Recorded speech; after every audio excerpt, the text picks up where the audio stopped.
So okay, let me just remind you.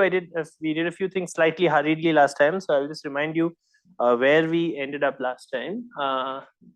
Okay, okay, guys, good. So let me just remind you where we ended up last time. Yeah, and then I said a few more things, but I'll just start again. So what we proved last time was this is the full interacting vacuum.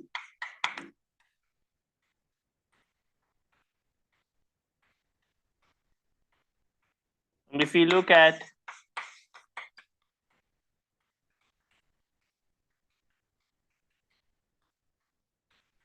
then we had a formula for this. Okay, and the formula for this was that you look at this. This is the perturbative vacuum or whatever. This is a naive vacuum. Or the interaction picture vacuum, and this looks like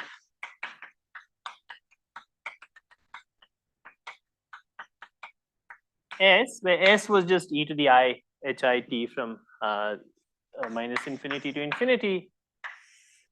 Okay. Okay, so this was the formula that we proved last time. Yeah? Okay, and then I think at the end of last class we discussed a little bit the Feynman rules for what these kinds of quantities are. These kinds of quantities that why is this a useful formula? It's a useful formula for the following reasons. I might have emphasized this last time, but let me say it again. You see, this is a natural quantity. Sorry. This is a natural quantity in the field theory. It's a natural quantity in the field theory. Why? Because it makes reference to the full interacting vacuum. Right? This side is not a natural quantity in the field theory as it stands, because this perturbative vacuum depends on what you called H0, what you called Hi, and there's nothing inherent in the theory that tells you how you should split things, right? Maybe somebody said, I want to call H0 something else and Hi something else, right? So this quantity on the right hand side that you have is something which we have defined for our convenience. Right? On the other hand, this quantity on the left hand side is a natural quantity in the field theory because it makes reference to a set of correlation functions of the full Heisenberg operators, which are the only things that are innate in the theory, and a correlation function of those in the full interacting vacuum. So on the left hand side, we have something that's intrinsically sensible in the theory. However, this is not convenient to compute as it stands. On the right hand side, we have something that's convenient to compute. Right? And why is it convenient to compute? Because if someone said, what are the Feynman rules for dealing with the full vacuum of the Heisenberg operator? Well, we don't know what those Feynman rules are. But if someone said, well, look at this vacuum, which is the perturbative vacuum, then we do know, right, what the Feynman rules for this side are. So on the left hand side, we have something that's intrinsically relevant in the field theory. On the right hand side, we have something that's convenient for us in perturbation theory. Okay, so that's the importance of this formula. Okay, good. Now I reminded you a little bit about what the Feynman rules for this are. The Feynman rules for computing quantities of this kind are very similar to the Feynman rules that we have used for computing what we have called S matrix elements so far. Okay? Although, as it'll turn out, we'll have to refine what our notion of S matrix elements are. And they are just that you expand out this S, right? So Feynman rules for RHS.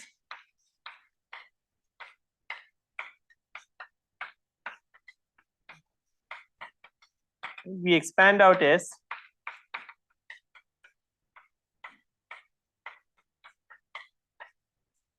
right? Which, remember, is just time ordered product of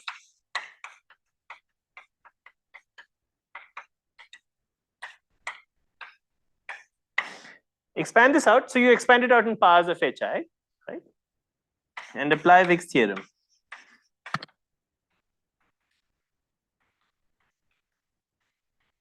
Now, there's a slight difference when we apply Wick's theorem here compared to what we've been doing so far. What is the difference? The difference is we are computing correlators between the vacuum and the vacuum. So far, we computed what we called S matrix elements, which were between different in and out states, which we hadn't been careful to define. But now we are computing correlators between the vacuum and the vacuum. So pick up the fully contracted part.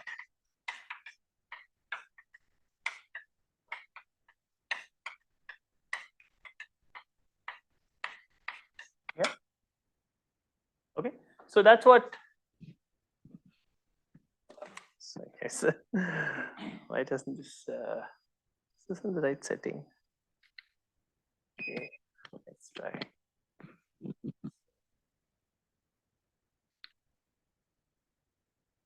This is not cooling at all, I feel. It is cooling, okay. Well, okay, I'm kind of a polar person, so yeah, okay. Okay, guys, fine. Right. So this is the rule that we need. This is a set of rules we need to follow. For instance, right? Let's say we are trying to compute, and this we said at the end of last class.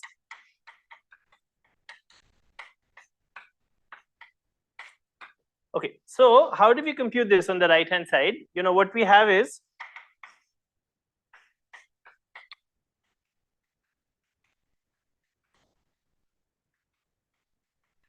and let's compute it to first order, right? If we compute it to first order, then what we'll get will be phi I of x to the power 4. Let's say we are computing phi for theory.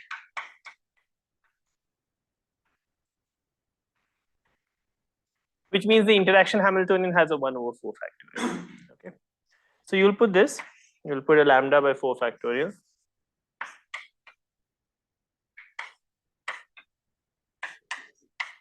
Right? And you have to integrate this over all of x. Oh, should probably also put an I. Right? Okay, good. Now, we know how to compute this because all you have to do is pick up the fully contracted part. How can you contract things? Well, first you can just contract some of these xi's amongst themselves, but that's not of great interest, right? That's kind of the disconnected piece. You have to contract, you see there are 4 x's here and 4 x's here. So the only way to contract things is to contract one of the x's with one of the x's there. There are 4 factorial ways to do that. So you pick up the lambda. And this will just give you can see, into the time ordered Green's function.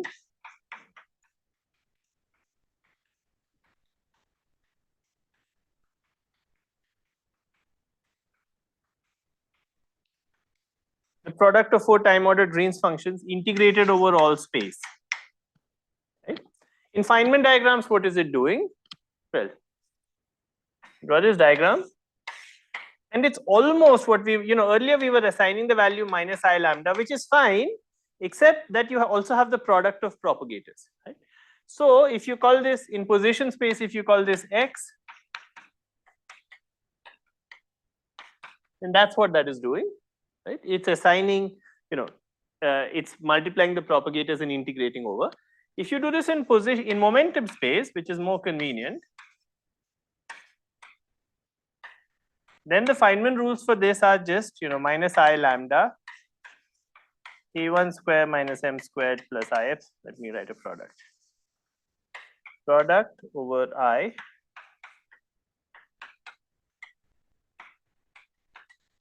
and also the overall momentum conserving delta function. Okay. So in momentum space, this is the value that you assign to this Feynman diagram. Okay. So when you are computing a Green's function, let's say somebody says compute this guy to first order in momentum space. The value is not minus I lambda in momentum space. The value is minus I lambda into the product of the propagators into 2 pi to the 4 into this. Okay. So when you're computing this, okay, I want to emphasize the value is not minus I lambda, it's that. You have to include the external propagators and the overall energy momentum delta function. Okay. So the important part here is include external propagators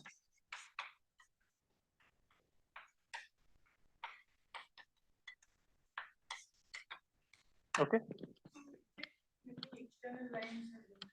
No, they're not internal lines, they're external lines. Why do you call them? I mean, what does that mean? Yeah, so that doesn't mean that they're internal lines. They're on, they're external lines.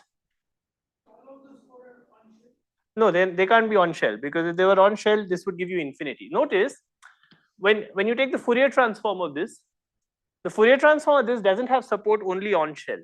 It has support everywhere. Right? So the Fourier transform of this, it's not that the Fourier transform has support only when these things are on shell. When we compute an S matrix, which is what we'll see, it will turn out that the way to compute an S matrix is you compute a Green's function, and then you strip off the external propagators and you put them on shell. Okay, so that's what the S matrix will be. When you're computing a Green's function, this is just the answer, and it's not on shell. Yeah. Okay, so is that clear? Are these Feynman rules clear? And what you have with what you do with the Green's function and so on, how you compute that. Okay, this is important. It's not always emphasized, but you should have this conceptually clear. How you compute Green's functions, which is slightly different from how you compute S matrix elements. And this formula is an important formula also. You should know it. Okay, let me point out one of the other virtues of this formula.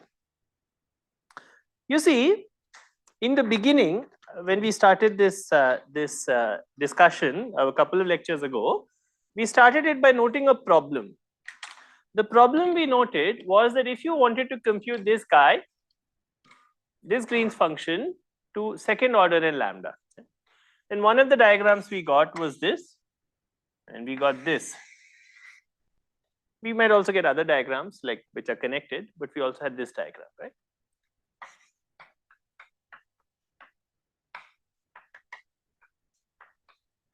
Okay. So now that we have a formalism, right, let's try and ask what happens if you were to compute this Green's function. Okay? And let's say you were to include, also you're supposed to include these diagrams, by the way. Right? There's nothing that tells you you shouldn't include them. Right? When you do Wick's theorem, if you do Wick's theorem correctly, you're supposed to include these diagrams, and there's no rule that tells you you shouldn't include them. Right? Okay. So what do we do about these guys, which look like they're a problem? Notice that when we compute, this is not the only diagram there is, right? Let's say we are computing this Green's function. What are the other diagrams, some other diagrams that contribute to this? Well, there are, of course, these diagrams, which are connected, right? So this is another diagram. But can you name some other diagrams that contribute to this? Well, yes. For instance, here's another one. This also contributes to it, right? Here's another one. You can keep adding these guys.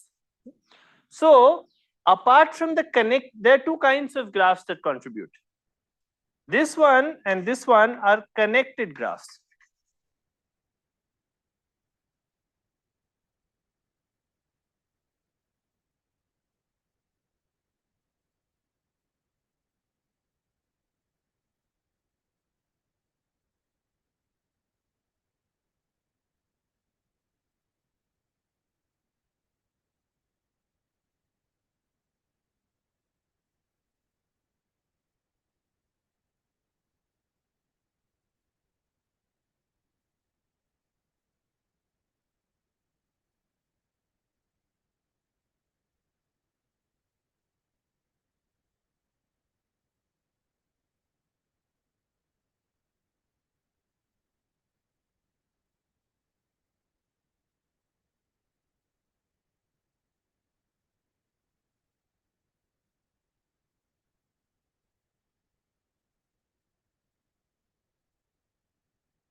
Hi, sorry, you're not audible.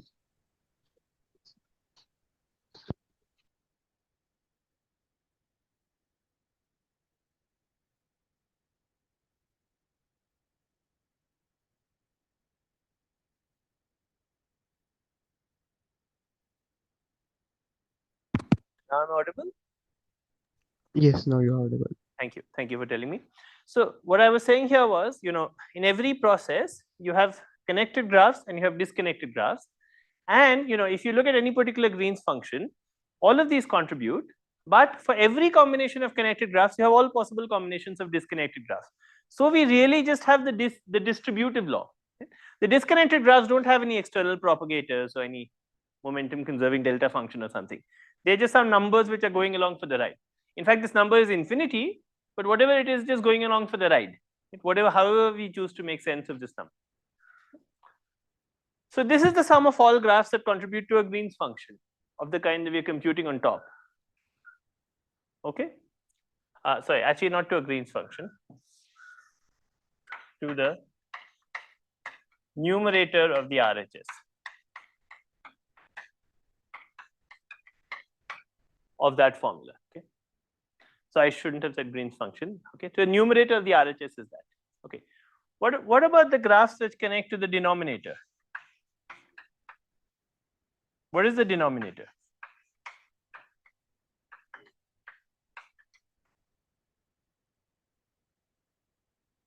It's just the disconnected graphs, right?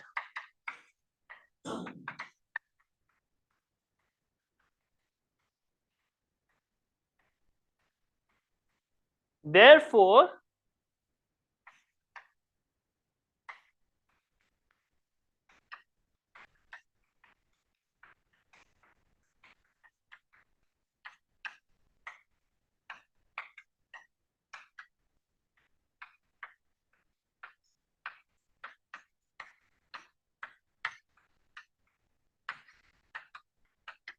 okay, this is the second important thing to realize.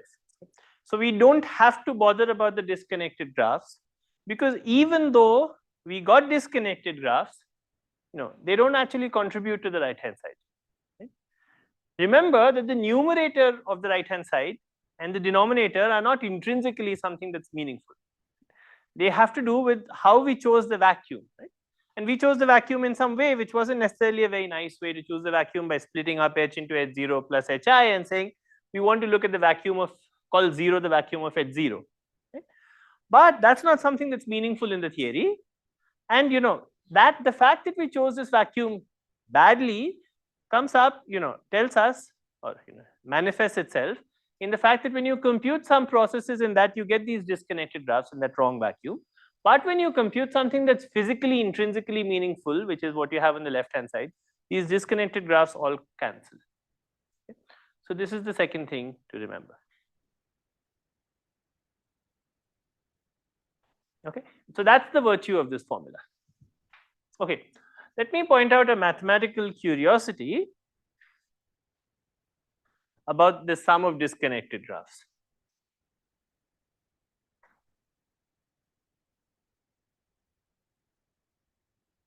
You see, in this case, there's only one vertex, right? But there could be other vertices. Right? There could be, maybe there's a 6-point vertex, or whatever. Right? Maybe there could be other vertices. So, just make sure my notation is.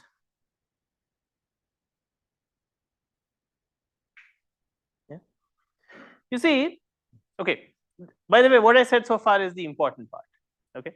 Is this clear? Let me stop here for questions. And I'm going to say something which is a mathematical curiosity. But is this clear? Okay, good. Let me now say something about this term. Okay. I'm now about to say something about this term, but what I'm about to say is not very important for the physics, because this term, as I'm saying, is going to cancel out. Nevertheless, it's a useful, fun mathematical fact to notice. Look at a sum of this kind. Let's look at the sum of disconnected graphs.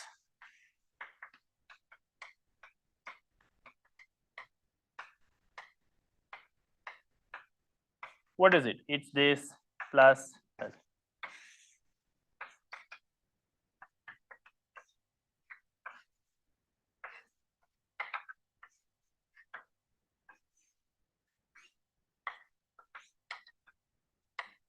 Okay.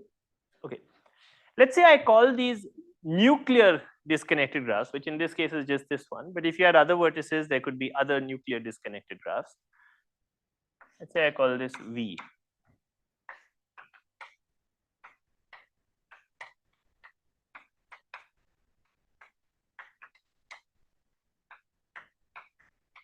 Is it clear what I mean by that? It's in this case it's only this one, but if you had other vertices, you could add some other vertices and create some other nuclear disconnected graphs. Right? Here also, maybe you could create some other disconnected graph like this one. You could create this one, or maybe you could create other ones. Okay, so I'm calling this one or this one these are nuclear disconnected graphs, in that at least all parts of the graph are connected to each other. So I'm calling that the sum of all nuclear disconnected graphs. Then you can put these together in this way. So for instance, I could have this plus this term, but here also I could have this term. I'm running out of space on the board, but is it clear what I'm doing, or is it not clear? Is it clear or not clear? Yeah. You see, there's a set of graphs which are nuclear graphs, which is this one and this one, like this one I drew here. Then I can have 3 of these guys and 1 of those guys, or maybe I can have n of these guys and I can have n of these guys. And how do I draw this? Okay, my handwriting is anyway bad, but and so on, right?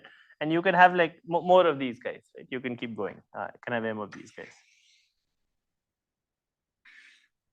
and so on.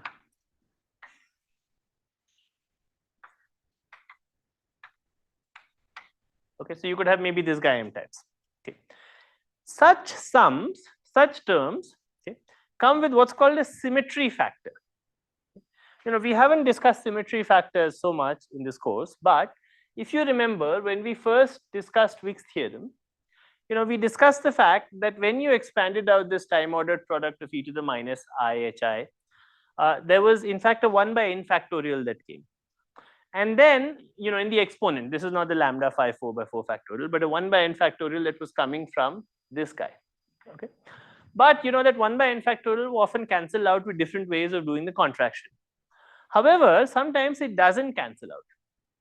It doesn't cancel out when there's a symmetry in the diagram, so that you can replace one line with another line.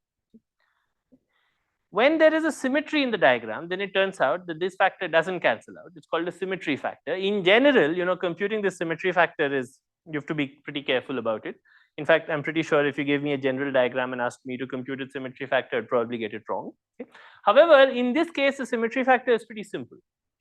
What is the symmetry factor? Well, the symmetry factor is 1 by n factorial, 1 by m factorial, because there are n ways you can just permute these diagrams, and there are m ways you can permute these diagrams. So there's a symmetry factor that goes like 1 by n factorial and 1 by m factorial. Okay? So you see what happens is, if you think of the structure of this sum, okay, the structure of this sum is such that you have all of these nuclear graphs, and then you multiply them together. But when you multiply them together, when you have n of one kind of nuclear graph, it comes with a 1 by n factorial. When you have m of the other kind of nuclear graph, it comes with a 1 by m factorial. And so you can see that the sum of all disconnected graphs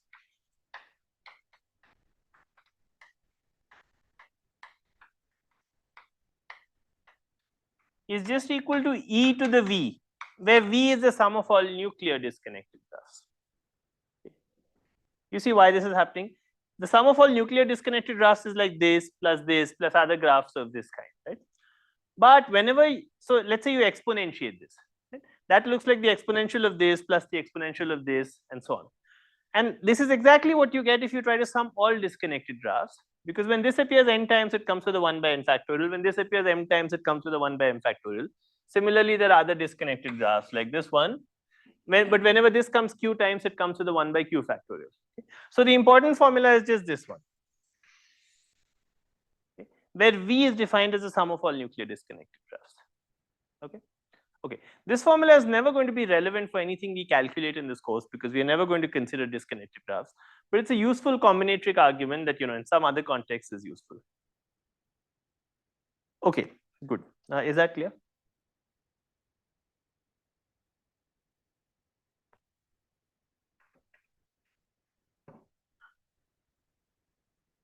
Okay.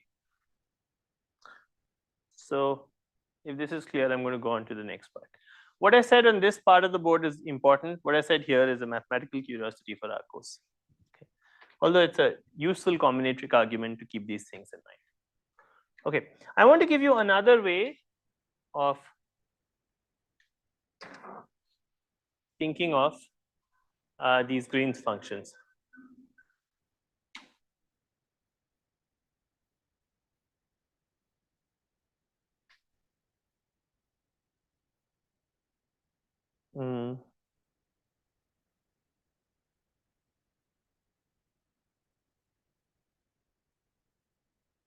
Okay.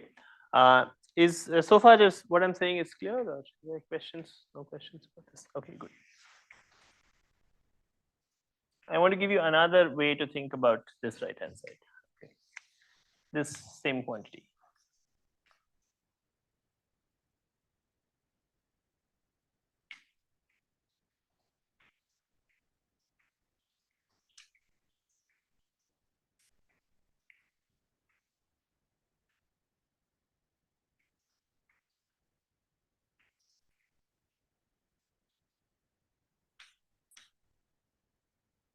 Yeah.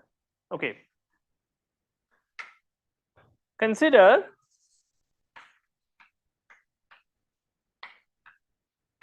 deforming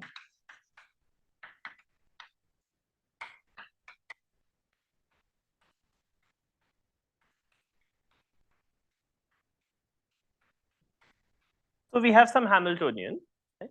And imagine that we change the Hamiltonian that we have. How do we change it? We change it by adding some source to the Hamiltonian. Okay. So this is integrated in some way over d3x. So this is the full Hamiltonian. Alternately, if you think of the Hamiltonian density, this is just changed as h plus. Okay. So I have a theory, which is my original theory. In the theory, I'm introducing some sources. Okay.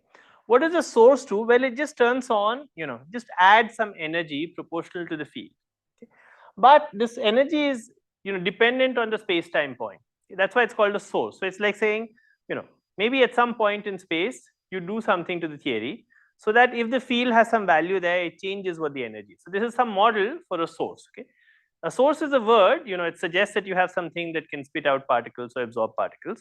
However, more precisely, this is exactly what we mean when we say we are turning on a source. It means you change the energy density of the theory with a term that's proportional to some space-time dependent function that's specified externally that we are calling rho of x. Okay? Multiplied with the field phi of x. Okay? Okay. In the presence of this source, I can ask, what is the amplitude to go from the original vacuum, which was the vacuum of H, not the vacuum of this deformed thing, back to the original vacuum? Now you can ask, how will you compute this? Well, we know how we'll compute this. We can just do, perturbation theory. But imagine that, the perturbation we have, this is the original Hamiltonian, and this is the perturbation, right? When we split H into H0 plus Hi, there's nothing that tells us what you should call H0, what you should call Hi. For the purpose of these next few minutes, I'm choosing to call this Hi and this H0, the original full Hamiltonian. If you do that, then you see this just looks like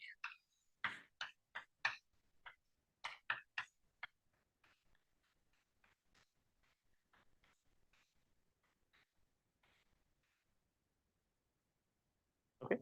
So the vacuum persistence amplitude in the presence of a source looks like this. This is sometimes called the generating function for correlation functions, and for a reason that will become clear in a minute. Okay, let's call this Z of rho. This is, I'm trying to write rho here. It might look like P, but you can call it what you like. Okay, okay, let's expand this out. And this is just, you can just expand this out. So it's clear this looks like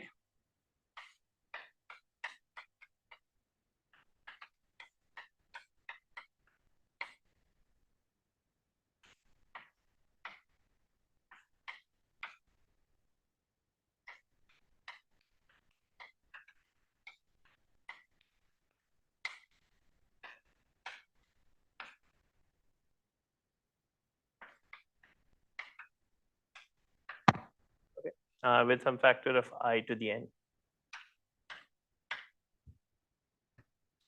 and dx1, right? You see, because each term here is like rho of x, phi of x. So I'm just looking at the nth power. You know, I just pull down n powers of this. When I pull down n powers of this, I get a 1 by n factorial from the exponent. Maybe I should put a minus I here. I pull down n powers. Let me get my signs correct. 1 second.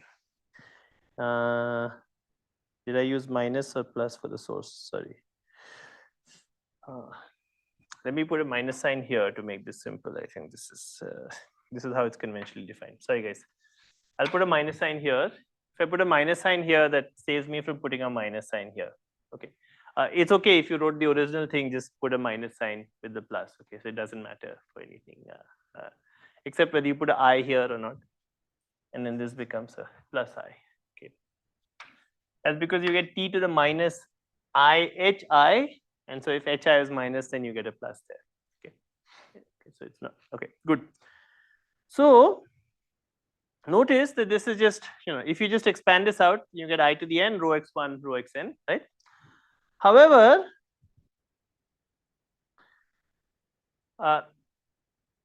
let's say now, so this is the expression, and remember the time ordering doesn't care about the rho. The rho is just a function. Right? Rows just commute with each other. So the time ordering only cares about the phi's. And this is the original Heisenberg field. Right? So we see that if you look at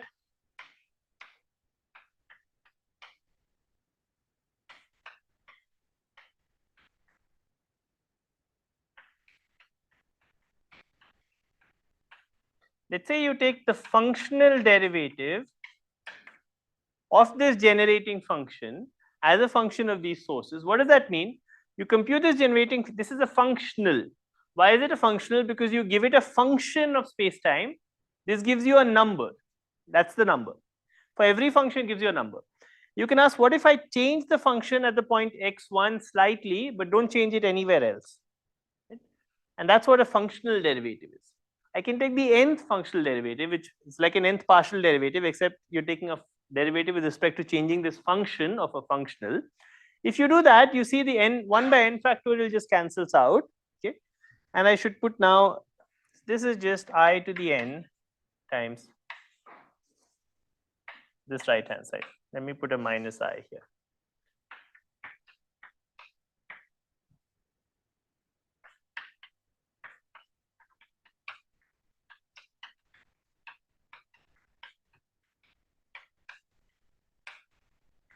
Okay, so this is another interpretation of this quantity, which is, what is this quantity telling us? It's telling us how the theory responds to the insertion of a source. That is why this z of rho is sometimes also called the generating function of correlation functions. It generates for you all correlation functions. Okay.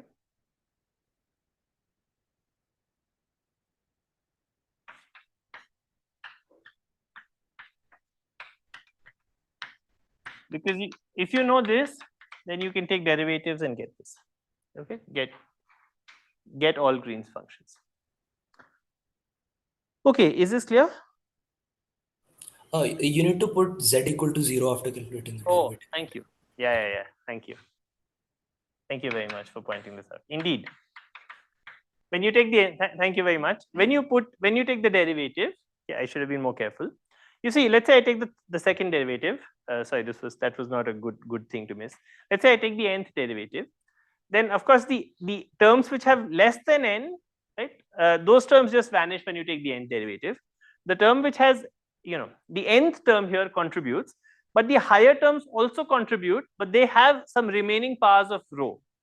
So it's pretty important that at the end of this, I put rho equal to 0, because then only the nth term contributes. Okay, the higher terms all vanish because they have remaining powers of rho. The lower terms all vanish because, they get killed by the partial derivatives, by the functional derivatives. And therefore, it's important you put rho equal to 0 to get this formula correct. Thank you for pointing that out. Yeah. Okay, good. So is this clear?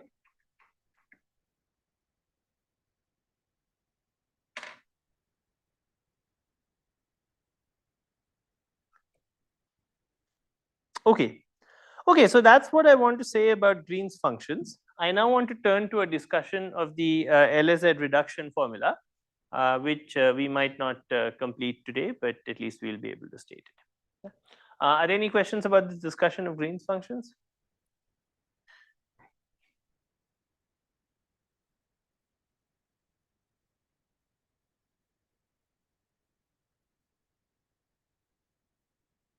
Okay.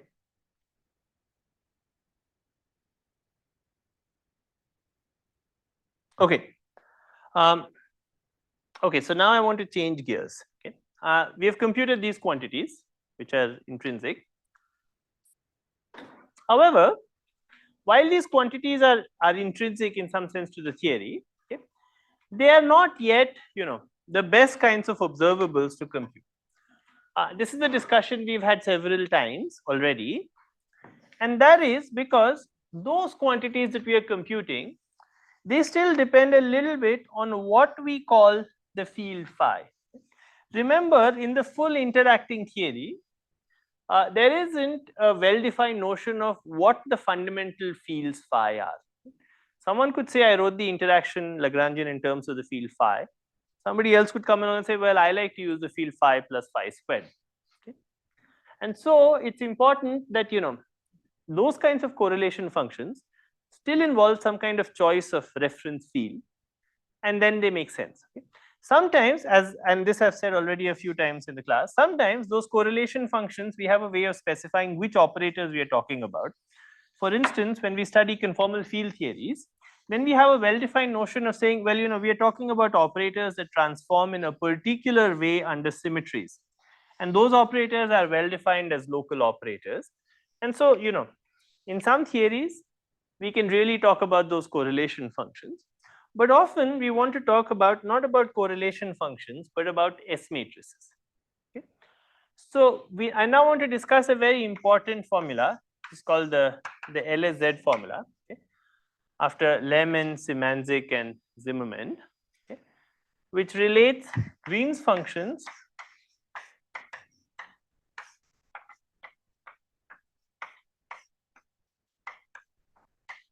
Green's functions are what we've been discussing for the past couple of lectures.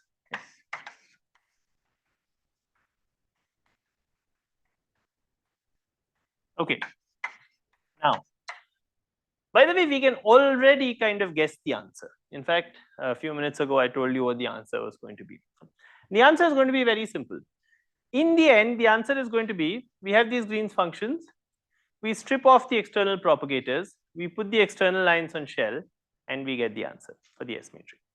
However, we have to be a little careful because we have to correctly normalize the fields when we do that. Otherwise, we have the LSZ formula will tell us we'll get some factors that are called wave function renormalization factors. Okay? So this is an important discussion to go through because it will help us define, first of all, carefully what you mean by S matrix elements, okay? And how they're related to Green's functions. Okay? So the intuitive answer is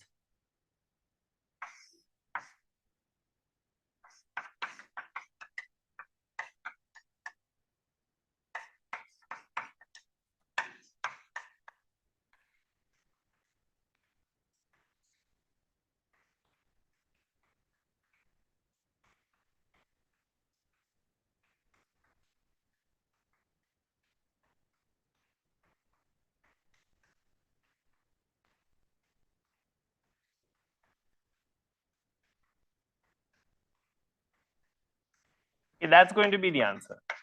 Okay. Although we'll write it in more fancy language, but that's what you should remember. Okay. What we're going to remember is, strip off the external propagators, put the external lines on shell. So you compute the Green's function. It has all these external propagators, as I emphasized at the beginning. You remove those factors, put the external lines on shell. That's the LSZ formula. Okay. But in this, it's important that you use the right operator.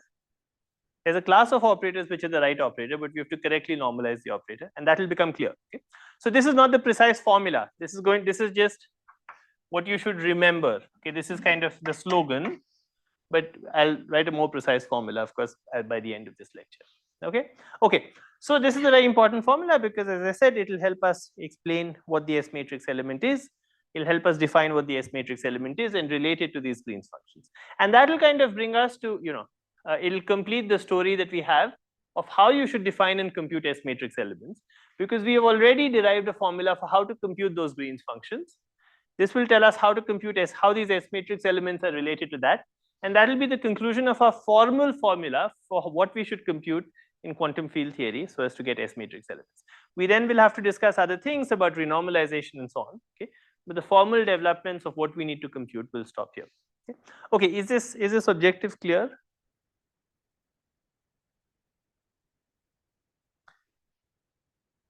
Okay, so what I want to do in the remaining time is, in fact, just define more carefully what the S matrix is. Okay, and so we are going to have to develop some machinery earlier to define what the S matrix is. Right, the Green's function is kind of defined, but what do you mean by the S matrix? Okay, and what we've been saying we mean by the S matrix is, we have some in states and out states, but I'm going to now make that more precise. Okay. Okay. So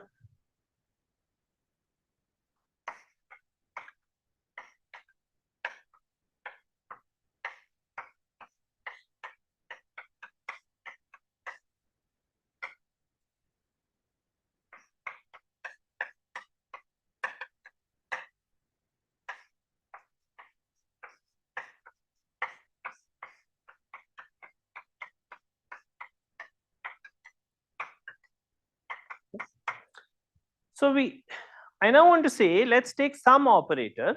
Okay, this is what we've been calling phi h. Okay, but it could be that when you take that someone wrote the field phi h in such a way. Sorry, I should use the full vacuum here.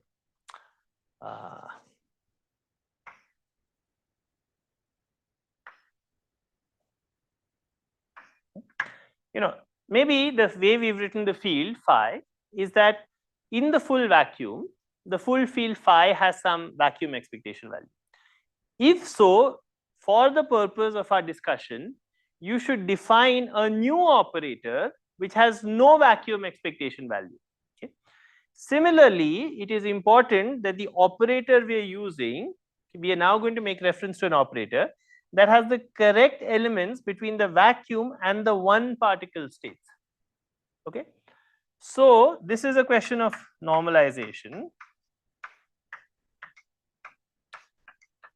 Why is it a question of normalization? Because you see, what could you have here? What could you have here? The fact that this expectation value is proportional to e to the I k dot x is basically fixed by Lorentz invariance. Okay? So provided you normalize your operator correctly, right? So what I'm saying here is the coefficient you have to put in here has to be 1. Okay? So this is a question of normalization. Okay, okay, good.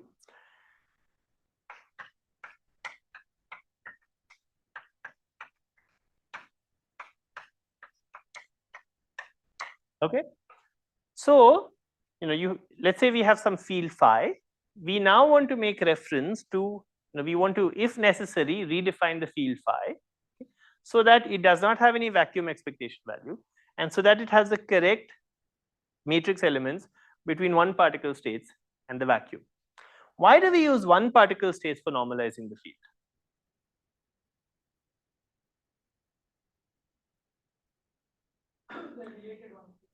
Well, one particle states are special states, right? Why are they special states? They're you see, the vacuum is also a special state. This is a special state.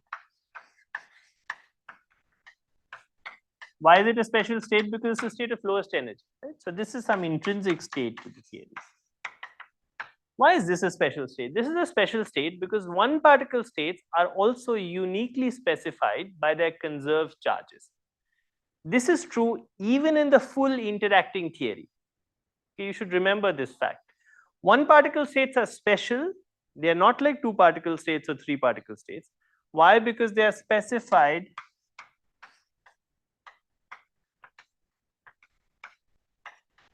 by conserved charges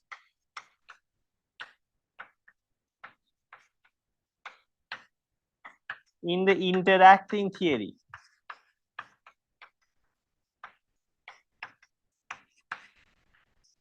Okay.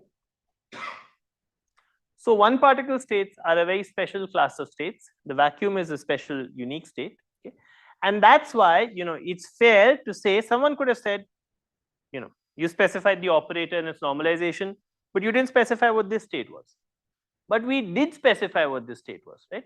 Even in the presence of the full interacting theory, what is this state? This is the state whose energy and momentum are related by E is equal to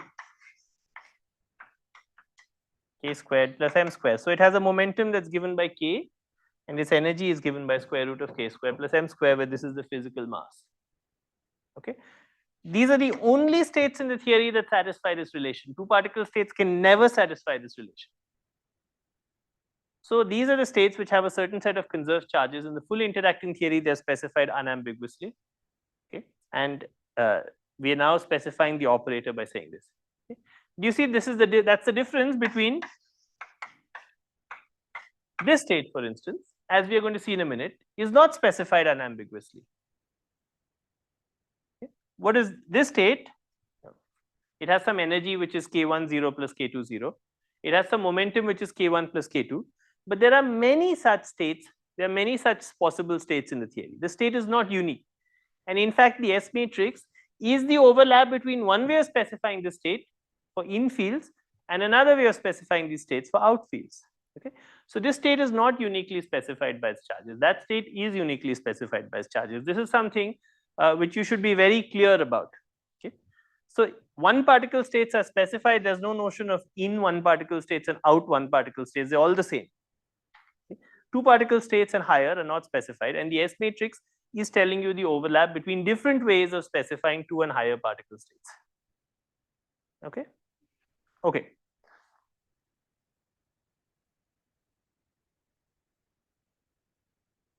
Okay, good. So let's focus attention a little bit on one particle states. I want to define a notion of a creation operator. Okay. This is a field, but it can create particles and it can annihilate particles. Okay. So I want to extract something which is like a creation operator.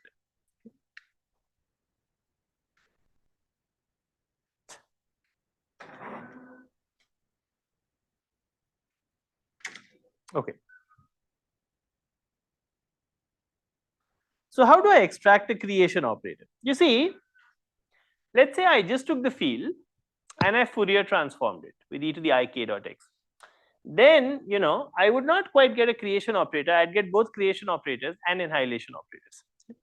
So the correct way to extract a creation operator is to use the so-called Klein-Gordon inner product.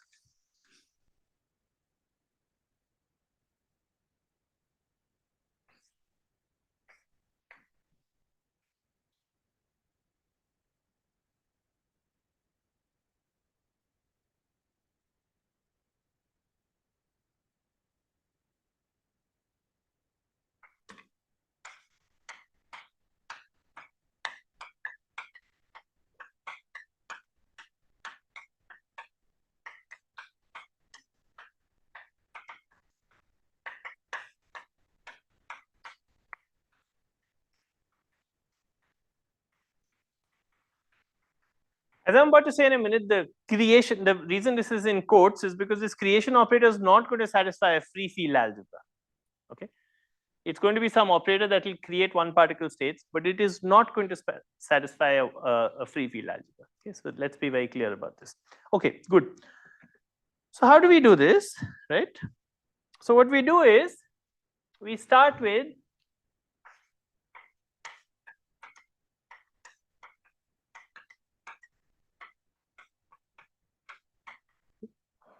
that satisfies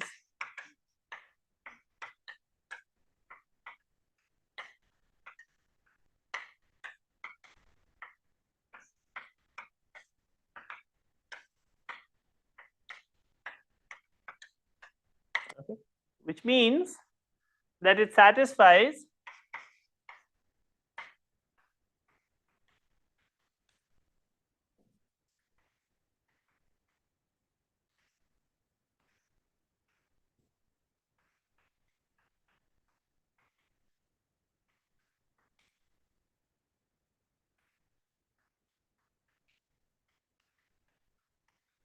Okay, so it satisfies some Klein-Gordon equation. Okay, and this is some solution that we have to the Klein-Gordon equation. Okay.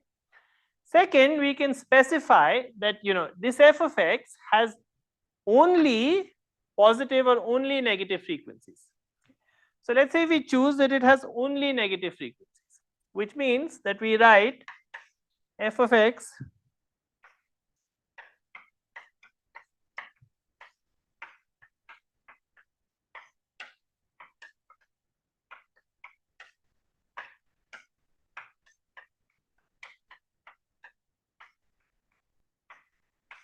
okay.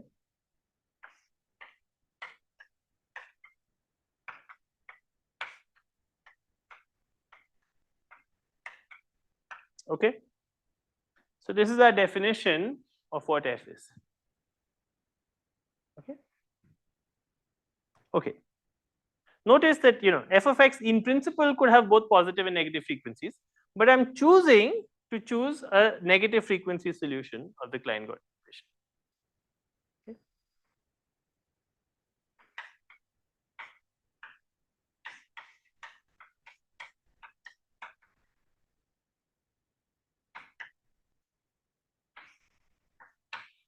Phi h being this operator that we've defined on top.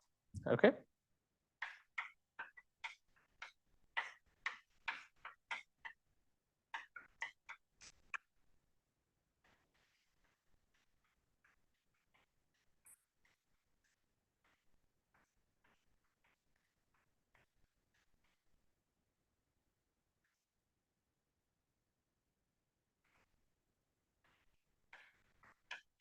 Okay. This kind of inner product, this thing is called a Klein-Gordon inner product. Okay. Notice it's an inner product over a Cauchy slice. It's not an inner product over all space. It's just integrating over d3x, not over d4x. And this is called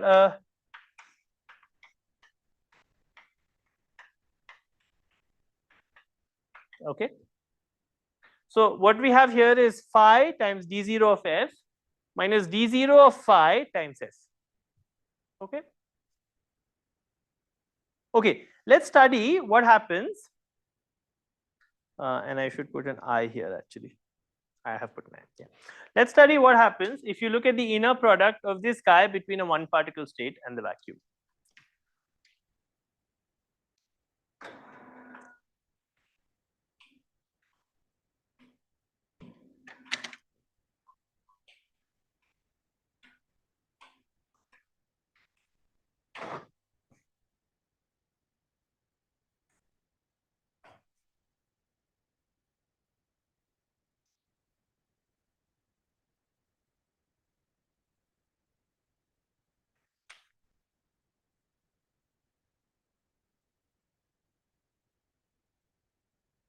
So let's study the same thing in the vacuum. Okay. Okay. So what do you get? Well, this becomes, let's look at the first term. Right? The first term is, it's a function of t and x, right? But remember, we know what the matrix element of between a one particle state and omega of this operator is. Right? So this just looks like I times integral e to the I k dot x. Okay. This means, sorry, when I'll try to write vectors here, but we are using x both for 4 vectors and for 3 vectors. I'm trying not to write omega t plus k dot x. Okay, so when I don't write a vector, it means I'm looking at the 4 vector. Okay, but if I forget to do that, please don't get confused. I hope it will be clear from the context. Okay.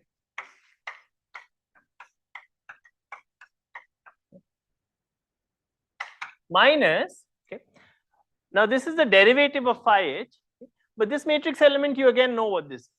Right? So this just gives you minus omega I omega times e to the I x f of dx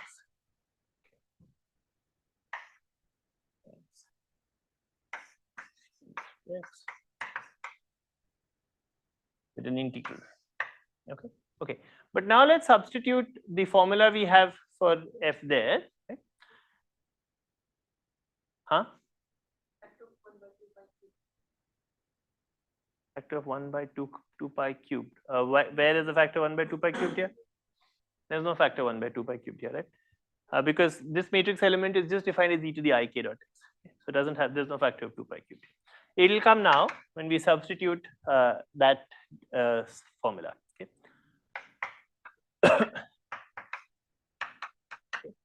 Now I have to substitute that. Okay. And when I substitute that, I'll get e to the I k dot x, and from there I'll get a minus I omega times k prime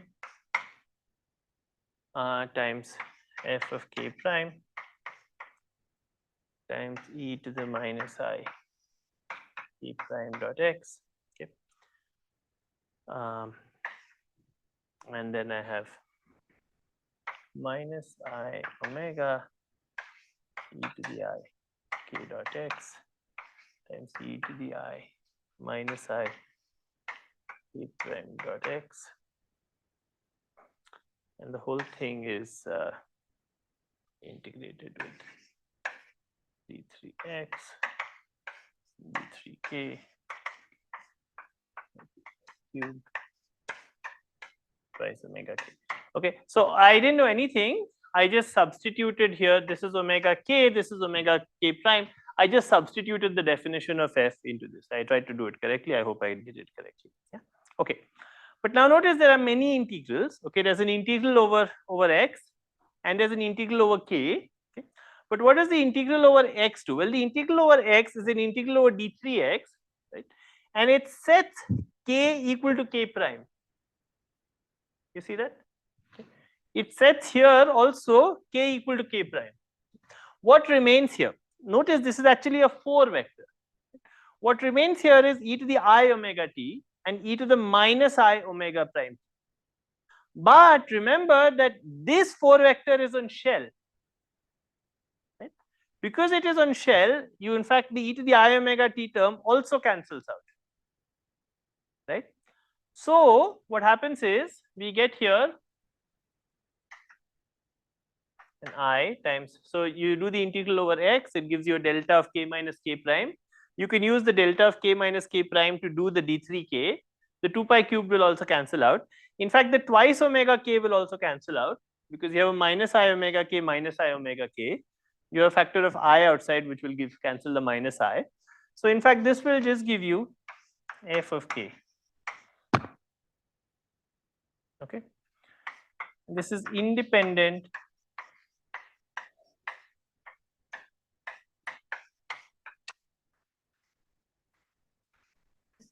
in principle. This could have depended on time. There was a time here. Do you see why the time dependence cancels out? Because you know the omega k prime is set to be omega k because I have set k equal to k prime. Okay, that's because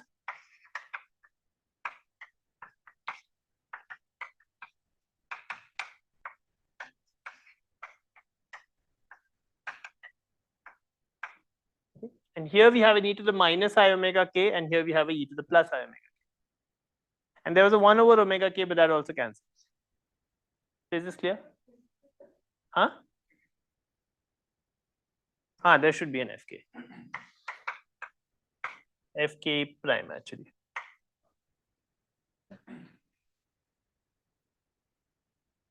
Okay. Okay.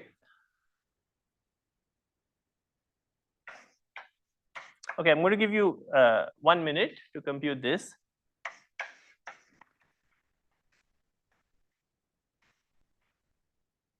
Can you try and do this on your own? Okay. You don't have to say the answer, but just try and do it on your own.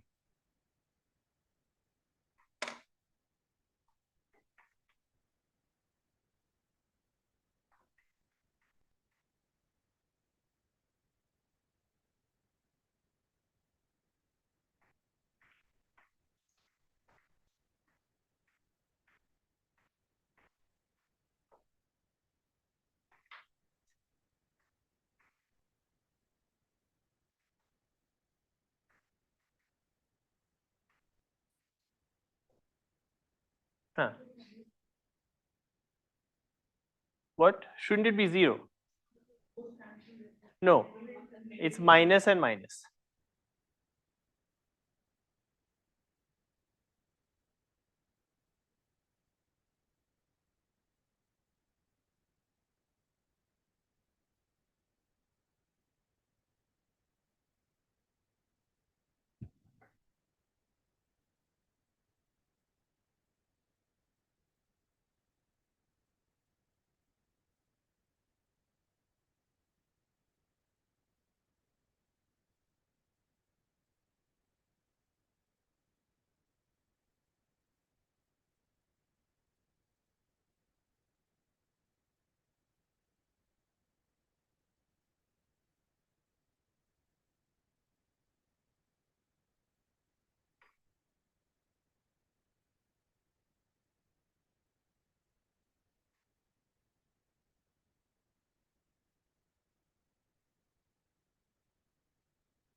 Huh? F of tx is real. No, f of tx is not real. F of tx is not necessarily real.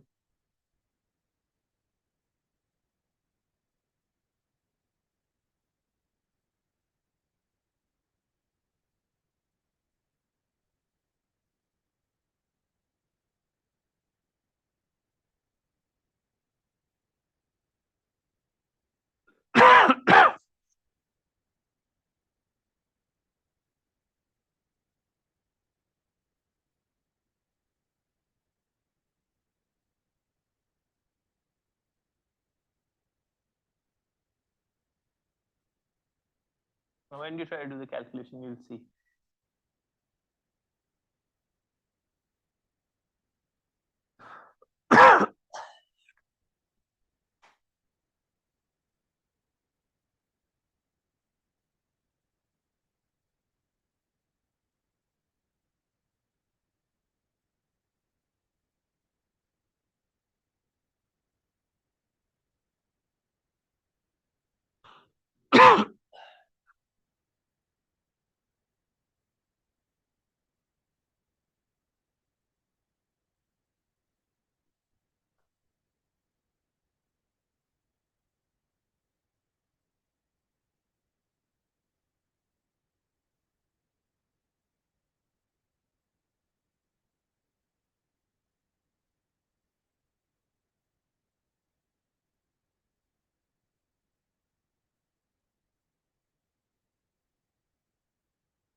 Guys got it?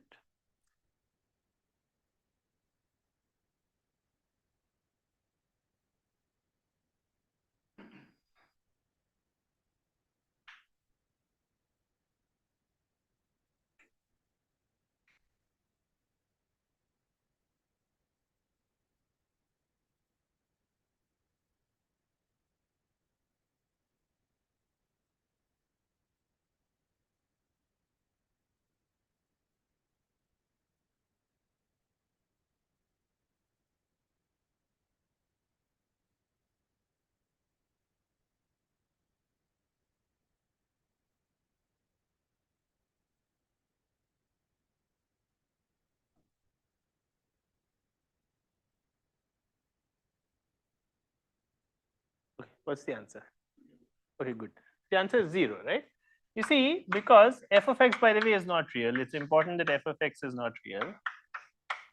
This we defined as e to the minus I k dot x. We know that phi h is a Hermitian operator. Okay, therefore, this is guaranteed to us. I didn't write this equation, but this is guaranteed. Okay, the fact that because this is just the Hermitian conjugate of this relation. F is not a Hermitian operator because F doesn't have both creation and we said it was a negative frequency solution. Now, what's the difference between this calculation, right? When we do the calculation, well, what will happen is we will do a calculation where everything will look the same, except that we have to replace this with minus, okay, this with plus, okay, and this with minus. Okay. Now, when we do this, what will happen? Well, we'll get e to the minus I k prime dot x. Okay, this will give you minus. This is still what it is. This becomes plus. I'm just changing it on the board. Okay. Now there's still an integral over x. What does the integral over x do? It sets k is equal to minus k prime. So omega k is still set equal to omega k prime, but k is set to be equal to minus k prime. But now you see you have a minus I omega and a plus I omega, and therefore you get a 0. Okay. So if you're trying to compute k, then it gives us this, and this answer is 0.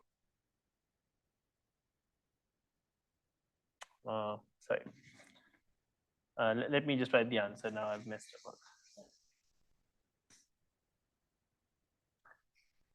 This is equal to 0. Okay.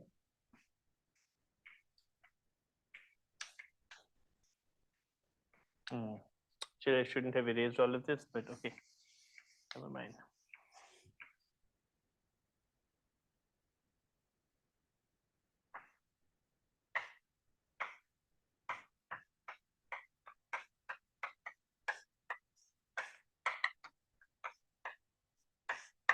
Okay, so in the sense, this phi acts like a creation operator. Okay, in that it creates this particle of wave packet, which is phi f of t. Okay? Notice, if you take the conjugate of this, you won't get phi f of t. You'll get phi dagger of f of t. Okay, which is not the same as phi f of t. And this is independent of time, and this is just 0. These are both 0. Okay, good. However, I want to emphasize that this is not phi f is not a creation operator in the sense of a free field creation operator. Phi f of t can also create multi-particle states.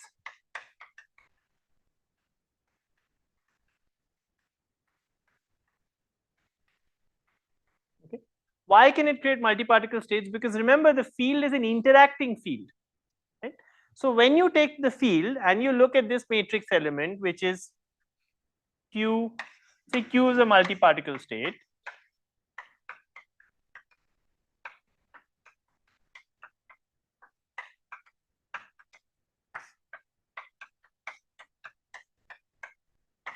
This in general is not equal to 0. Okay, because the field doesn't only contain some creation operators which create one particle states, but it can also map 2 or higher particle states, in general arbitrarily particle states, to the vacuum.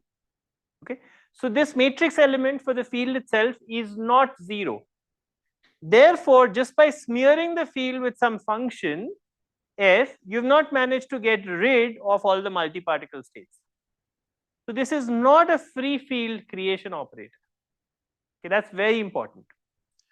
It creates one particle states correctly, but it's not that you can just treat this like a free field creation operator. Okay. Okay. However, we can compute what this Q is, where this was a multi-particle state. Okay. I should have kept the computation on the board. Unfortunately, I erased it. But let me just tell you what the answer will be. Okay.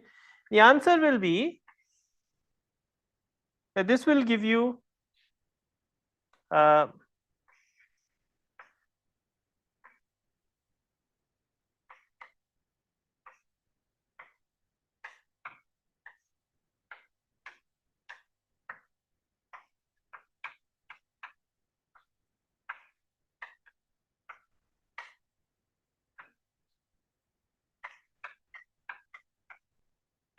okay, into some D3K. Okay. You see, the calculation is basically the same as the calculation that we did previously, right? What's going to happen? You know, you take this phi of f, right? Now, what is this Q? Well, this Q can be some multi-particle state. It can have maybe a sum over different momenta. Okay? So what I'm calling QK is basically, you know, whatever its overlap with momentum K is. Okay. So I'm imagining that this Q itself looks like some QK times sum of K. And if you just redo the calculation that I unfortunately erased, you will find that, you know, everything will go through the way it did earlier.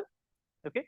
In the earlier case, what was happening was that, you know, this QK was some delta function of K, and it was giving you, you know, it was these two things were adding up. Okay. And this was, you know, you were dividing by omega K, so you were getting 1. Okay. And the whole thing, you know, was these terms were cancelling out, and therefore, you know, you were just getting f of K. Okay. However, you know, am I doing this correctly? Just 1 second, please. I should be really clear about when. Let's just do the calculation so we are clear about this. 1 second, please.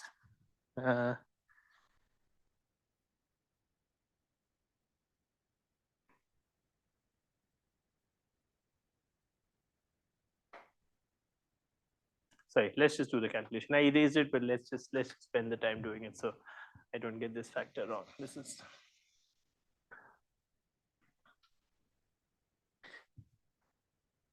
okay. So I'm going to assume that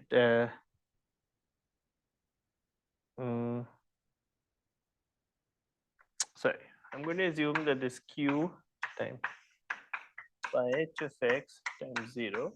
Okay. Let's just do the calculation. Okay. So sorry, I should into e to the I q dot x into q times phi h of 0 times 0. Okay. So you see the matrix element between 0 and q, okay, it still has the form e to the I q dot x. Why does it have the form e to the I q dot x? Because this is just given to you by some Lorentz invariance. Okay, so this q is some multi-particle state.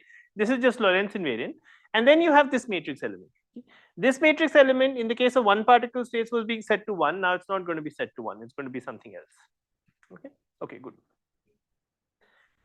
This is the interacting vacuum. Thank you. Yeah. Actually, in this discussion, in this time and the next lecture, whenever I write vacuum, I always mean interacting vacuum. Okay.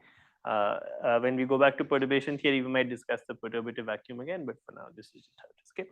So let's just do the calculation again. You know, let me go back to the old calculation we had.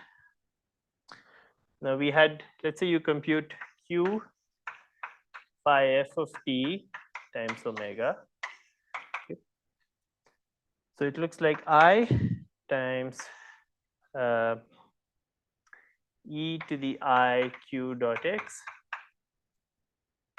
okay, times q times d0 f of xt minus I times q0 times e to the I q dot x f of tx d3x times q times phi to 0 times omega. Okay. Sorry, I'm just this is a calculation which we had earlier on the board, and I've now rewritten it. Okay. Now you should substitute once more the form of f of x that you have there. Okay.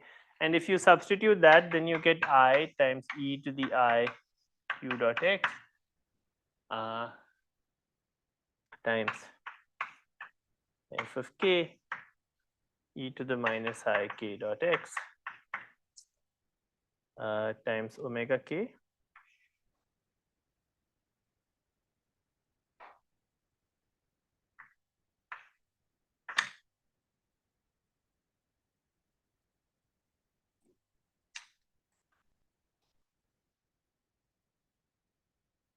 minus I k 0, this was d0 minus omega k. And then we get minus I q0 e to the I q dot x e to the I k dot x f of k. We get d3x,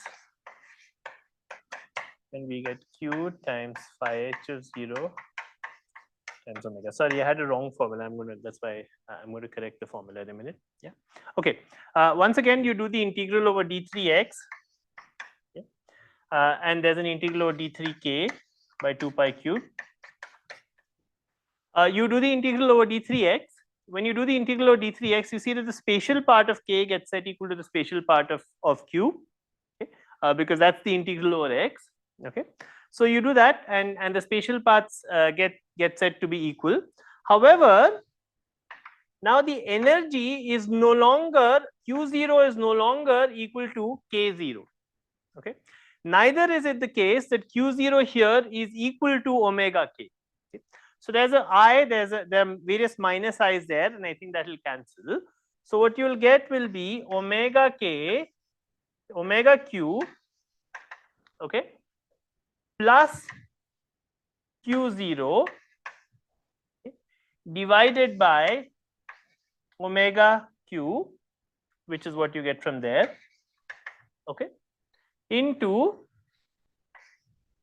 q times phi h of 0 times omega, okay, but multiplied with a phase factor that looks like e to the I q0 minus I omega t, and e to the I q0 minus omega kt.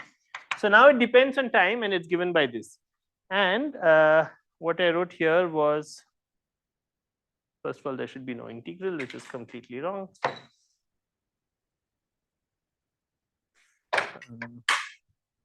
And otherwise, I think it was correct.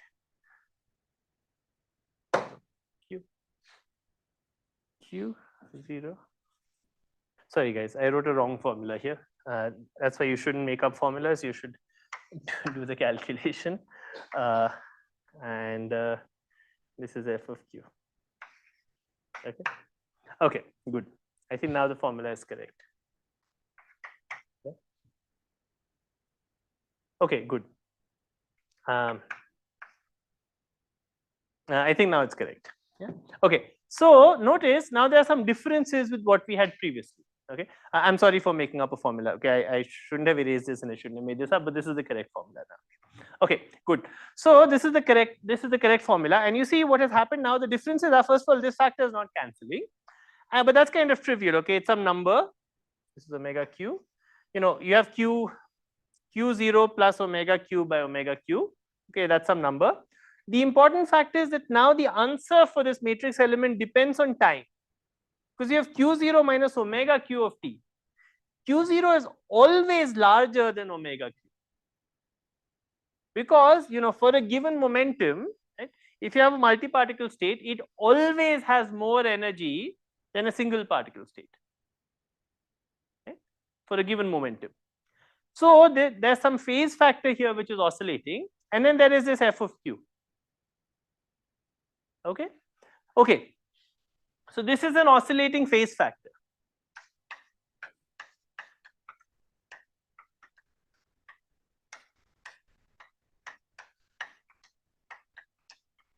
So this is not equal to 0, but it's equal to some factor which depends on time. However, now we can do the following. We can ask, what if you take the limit that t goes to minus infinity or that t goes to plus infinity?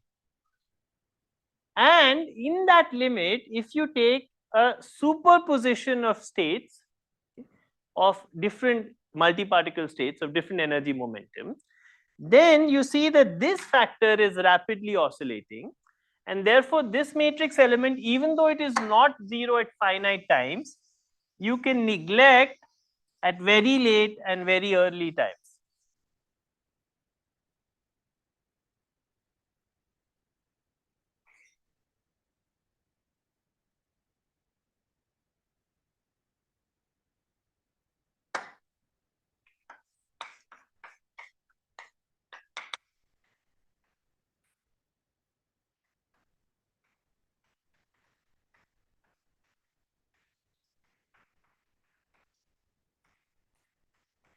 Why does it have to be normalizable? Because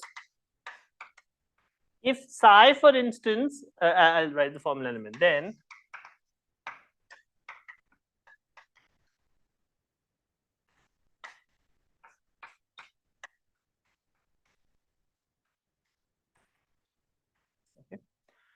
If psi is a normalizable multi-particle state, which means that psi has some form which looks like g of q times q,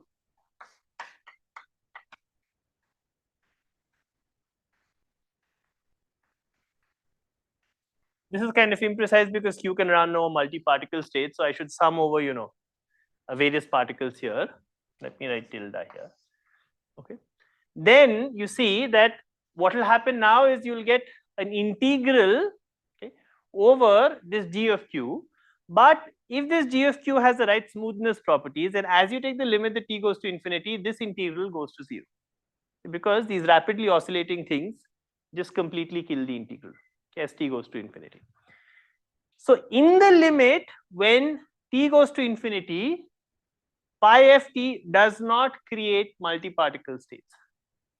Okay. In the far past,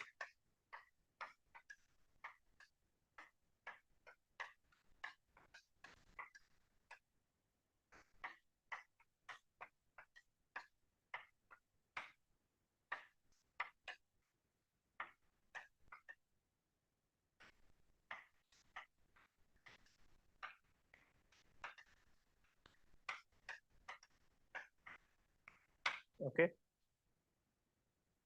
Okay. So how do you create multi-particle states? Let's say you want to create multi-particle states, right? Well, how do you create multi-particle states? Well, you consider two different functions, okay, f1 and f2.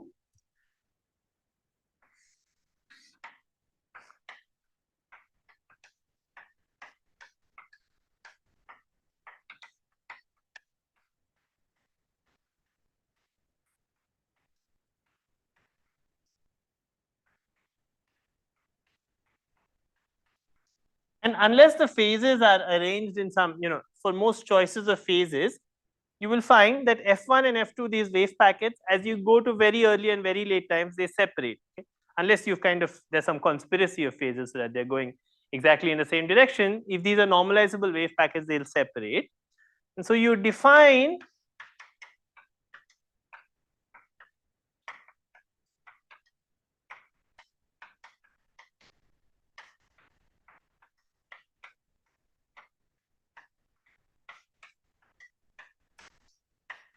and similarly for n particle states. Okay.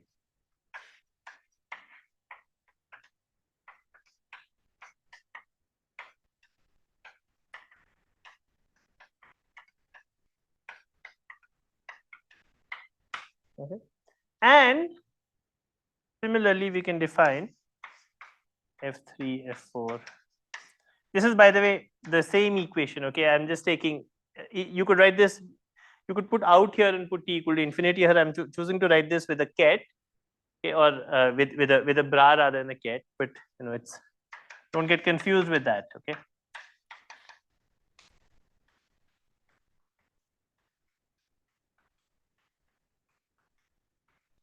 The fact, it's not that out states are created with daggers and in states are created with non-daggers. It's just because I made this a bra that I'm writing it this way.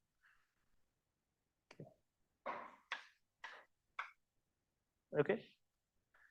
So when you take the out states, you can create them by taking these guys and taking t to plus infinity. The in states are created by taking these guys and taking them to minus infinity. Okay.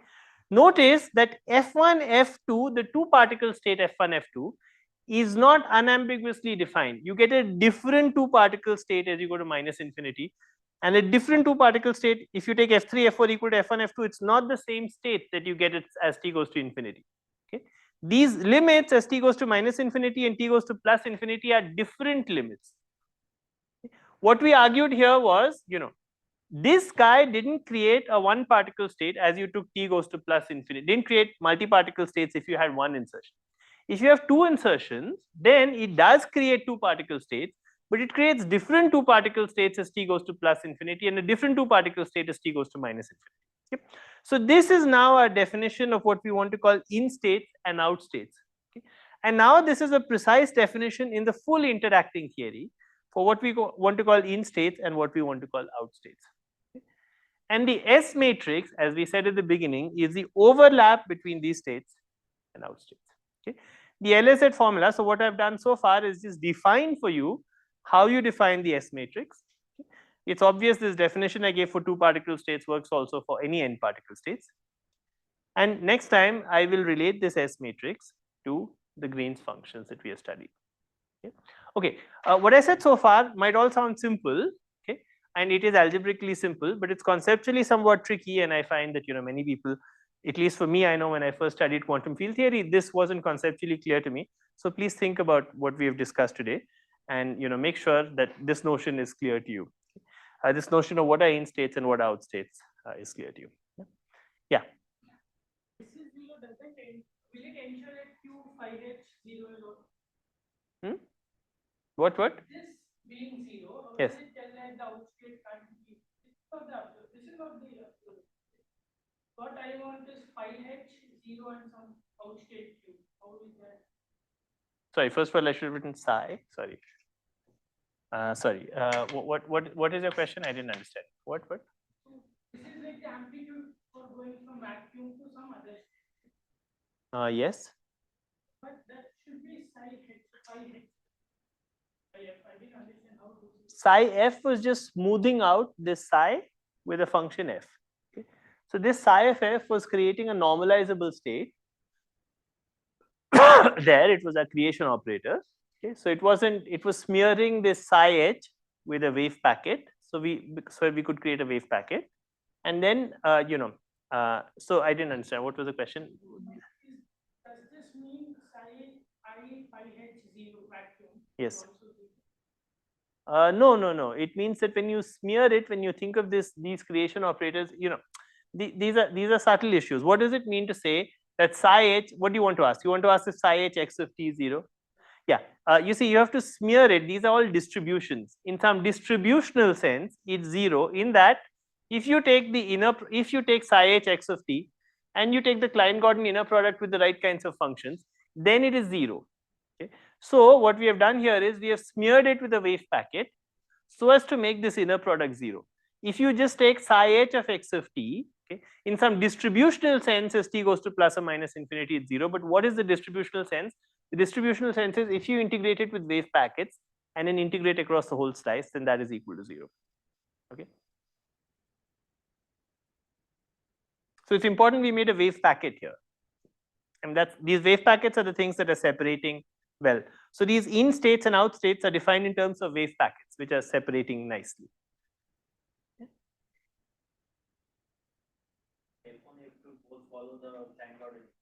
Yes. Yeah, all the f's here follow the Klein-Gordon equation. That's it. Yeah, so this is creating for you normalizable wave packet systems.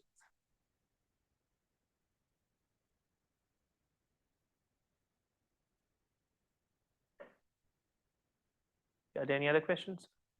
Okay, but please think about this. We can have more questions on Wednesday. Yeah. Okay, so I'll stop here.